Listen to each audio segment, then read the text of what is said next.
Tonight, we have new information about the last few minutes of a Spokane Valley pastor's life before he was shot and killed by a Spokane sheriff's deputy. 74-year-old Scott Creach died last month on his own property during a confrontation with Spokane County Sheriff's Deputy Brian Herzl. Sunday, KXLY4 was the first to report that Deputy Herzl says he tried to defuse the situation before the shooting. According to KXLY4 sources, the deputy not only tried to tell Creach to drop his gun, he also hit the man in the leg with a baton right before he shot him. KXLY4's Annie Bishop talked to the Creach family today about this development. She's live on our Sky Deck with what they had to say. Well, this story has certainly sparked debate on our website. In the past week alone, there's been more than 1,000 comments about this story, and it's only going to grow as more details are released about what happened. Detail Creach's son Alan believes are not adding up to the evidence found at the scene. It's been a week and a half since 74-year-old Scott Creach was shot and killed by a Spokane County Sheriff's deputy in the parking lot of his business. Every day we're learning more about what happened. Yesterday, law enforcement sources revealed to KXLY Deputy Brian Herzl used both verbal commands and a baton to try to defuse the situation. Herzl told investigators as Creach approached his unmarked patrol car, he shouted for Creach to drop his gun.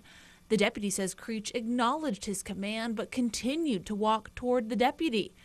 Herzl says when Creach was within 2 feet of his car, he got out and once again told Creach to drop his gun. That's when Herzl says he hit Creach with his baton and then shot him once in the chest. Today, however, Creach's son Alan says his mom never heard the deputy yell. She only heard her husband cry out in pain in a tone she'd never heard before.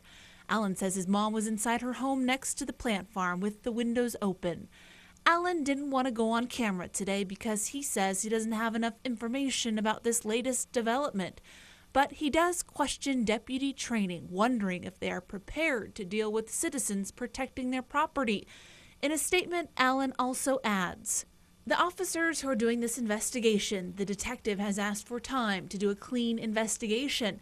As a community, I think we need to give them the time they ask for." Adding, "It's unfortunate that these information leaks are coming out a little bit at a time."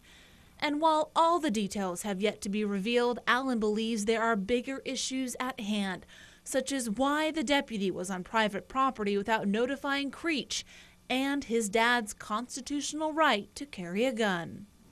Investigators will be meeting with prosecutors early tomorrow morning to decide what other details can be released about those final moments.